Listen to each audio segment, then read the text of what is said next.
डोईवाला के हरावाला स्थित आयुर्वेदिक विश्वविद्यालय के पीआरडी और उपनल कर्मचारी लगातार अपनी मांगों को लेकर 18 दिनों से कार्य बहिष्कार पर हैं। कर्मचारियों के कार्य बहिष्कार से विश्वविद्यालय में कोई कार्य नहीं हो पा रहा है। आलम यह है कि कई दिनों से परिसर में साफ सफाई तक नहीं हो पाई है। अल्प वेतन भोगी इन कर्मचारियों का कहना है कि विश्वविद्यालय द्वारा इन कर्मचारियों को 11 माह से सेवा विस्तार और 2 या 3 माह से वेतन भुगतान नहीं किया गया है, जिसके चलते अब इन कर्मचारियों के आगे रोजी रोटी का संकट खड़ा हो गया है।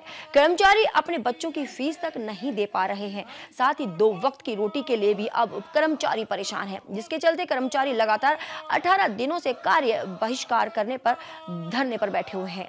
विश्वविद्यालय प्रशासन होश में आओ, कर्मचारियों का वेतन जारी करो।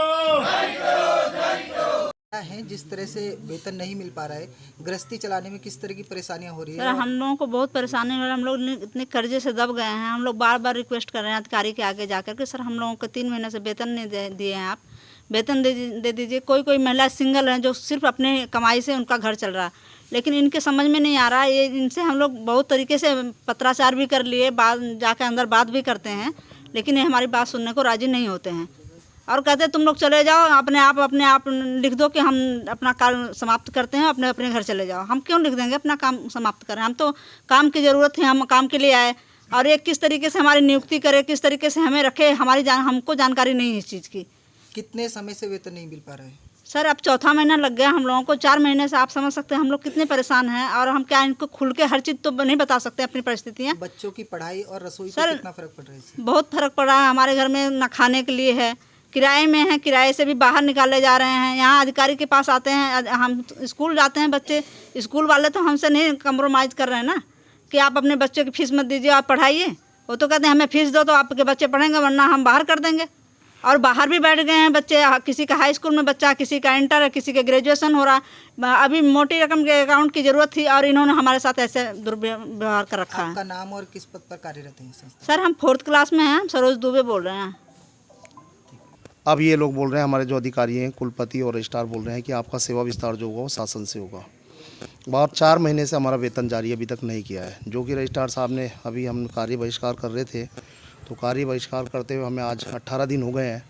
उस बीच में इन्होंने जो है कुल सचिव महोदय ने जो हम पे मुकदमा कराया गया, सभी कर्मचारियों पे हर्रावाला चौकी में मुकदमा कराया, और हम लोगों को बोला कि आप लोग जो है आंदोलन में ना बैठें और आपका जो है वेतन हम निकाल देंगे। हमने कहा ठीक है साहब, कितने दिन में निकालेंगे, आप वेतन बता दीजिए। तो इन्होंने कहा कि 7 दिन के अंदर आपका वेतन जारी कर दिया जाएगा। हमने कहा साहब कोई बात नहीं, आप हमको लिख के दे दीजिए। तो ये पत्र उन्होंने हमको लिख के दिया है, 7 दिन के अंदर आपका वेतन निकाल देंगे।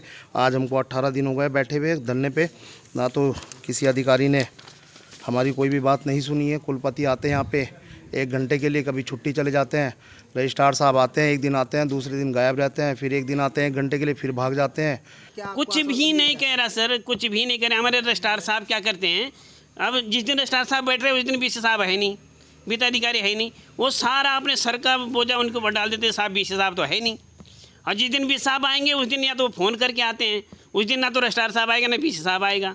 वो उसके ऊपर डाल देते हैं कि भाई रजिस्ट्रार के पास प्रशासनिक पावर है, वो कर सकते हैं। सीधे आप लोगों को गुमराह किया जा रहा है। गुमराह किया जा रहा है।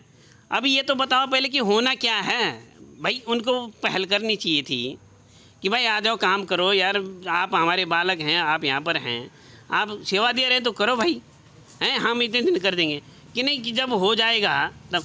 अब एक बात ये कह रहे कि शासन ने कहा है, किस तरह की मांग रखते हैं, क्या वेतन को लेकर के मांग? हम ये कह रहे कि पहले भाई अगर हटाना है तो सामूहिक रूप से हटा दीजिए, सीधी सीधी बात है। अब ऐसा ना तो घर में राशन रहा सर, खाने के लिए राशन नहीं रहा है, बच्चों की फीस देनी है, बच्चों के कई एडमिशन ख़त्म हो गए हैं। भाई अगर तुमको हटाना है तो हमारे जो दिहाड़ी है 4 महीने की जो तनख्वाह है वो दे दीजिए, उसके बाद हटा दीजिए। उसके बाद हम आगे की रणनीति फिर तब देखेंगे ना, आगे